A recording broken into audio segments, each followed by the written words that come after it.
আজকাল আমাদের খুবই খারাপ একটি অভ্যাস, মোটামুটি আমরা সবাই অনেক বেশি আসক্ত। সেটা হচ্ছে যে আমরা ঘুম থেকে ওঠার পরেই সকাল থেকেই আমরা মোটামুটিভাবে ফোন নিয়ে বিজি হয়ে যাই এবং মোটামুটিভাবে দেখা যায় যে আমরা কাজকর্মের ফাঁকে ফাঁকেও কিন্তু ফোন ব্যবহার করি। বলতে পারেন যে আমরা সারা দিনই ফোনের সাথে থাকি।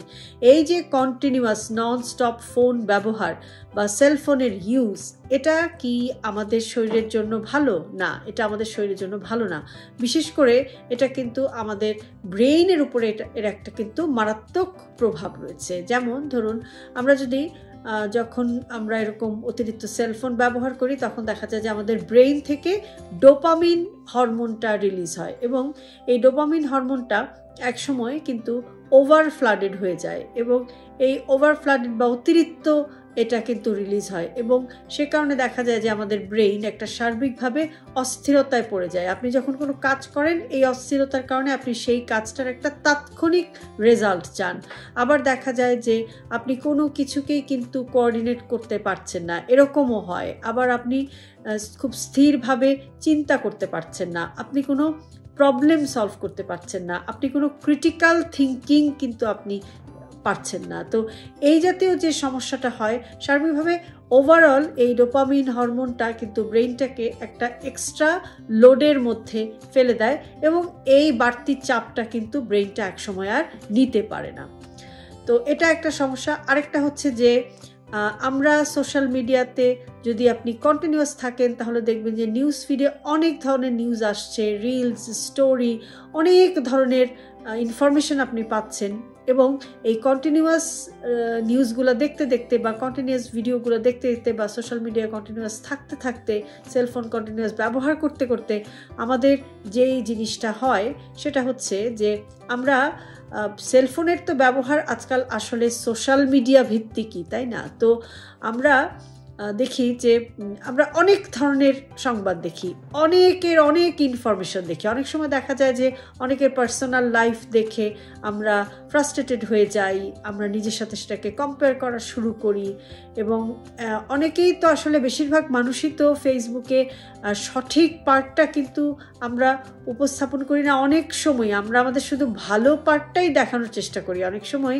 আমাদের পেছনে যে কষ্টের জায়গাটা, সেটা কিন্তু সঠিক বলতে আমি এটা বোঝাচ্ছি যে আমার কষ্টের যে পয়েন্টটা, সেটা কিন্তু আমরা অনেক সময় হাইড করি। তো যখন আপনি আরেকজনের লাইফ দেখেন, তখন মনে হয় যে আরেকজন কত ভালো আছে, ইস আমি পারছি না, এই যে একটা আফসোসের জায়গা তৈরি হয়।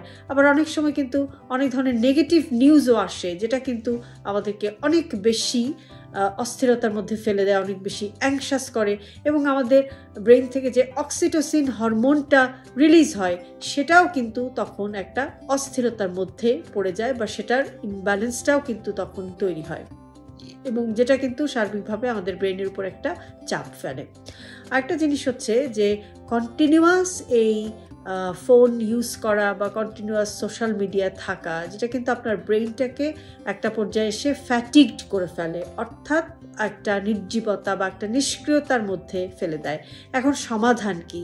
সমাধান হচ্ছে যে কন্টিনিউয়াস এভাবে সোশ্যাল মিডিয়া বা সেলফোনে আসক্ত না থেকে অনলাইন অ্যাক্টিভিটিটাকে একটা সাইড করে আপনাকে কিন্তু পাশাপাশি অফলাইন অ্যাক্টিভিটির মধ্যেও কিন্তু আসতে হবে। ধরুন যে কিছু সময়ের জন্য দিনে 1 ঘন্টা বা 2 ঘন্টা 3 ঘন্টা আপনি ঠিক করলেন যে না, আমি আর এই সময়টার মধ্যে আমি কোনো ফোন ব্যবহার করব না, সোশ্যাল মিডিয়া থেকে দূরে থাকবো, এই সময় আমি অফলাইন অ্যাক্টিভিটিসে থাকবো। যেমন ধরুন যে আপনি এক্সারসাইজ করতে পারেন, আপনি একটু বাইরে হাঁটতে যেতে পারেন, আপনি আপনার বন্ধুর সাথে টাইম স্পেন্ড করতে পারেন, আপনি আপনার কোনো একটা হবিকে কালচার করতে পারেন, আপনি বাগান করতে পারেন, আপনি ছবি আঁকতে পারেন, আপনি গান শুনতে পারেন, আপনি একটা কোয়ালিটি টাইম যে কোনোভাবে কিন্তু আপনি কাটাতে পারেন। ইভেন আপনার যদি রান্না করতে পছন্দ হয়, আপনি রান্নাও কিন্তু করতে পারেন। সেটাও এক ধরনের মেন্টাল রিল্যাক্সেশন, আপনার ব্রেনকে ফ্যাটিগ হওয়া থেকে সেটাও কিন্তু দূরে রাখতে পারে। তো এভাবে একটি হেলদি লাইফস্টাইল যদি আমাদের লিড করতে হয়, তাহলে অবশ্যই আমাদেরকে সোশ্যাল মিডিয়া ব্যালেন্সড ওয়েতেই ব্যবহার করতে হবে, বা সেলফোন কিংবা অন্যান্য যত ধরনের ডিভাইস আছে সবগুলোকে কিন্তু আমাদের ব্যালেন্সড ওয়েতে একটা টাইম ফ্রেম সেগমেন্ট করেই কিন্তু এই জিনিসগুলোকে আমাদের ব্যবহার করতে হবে।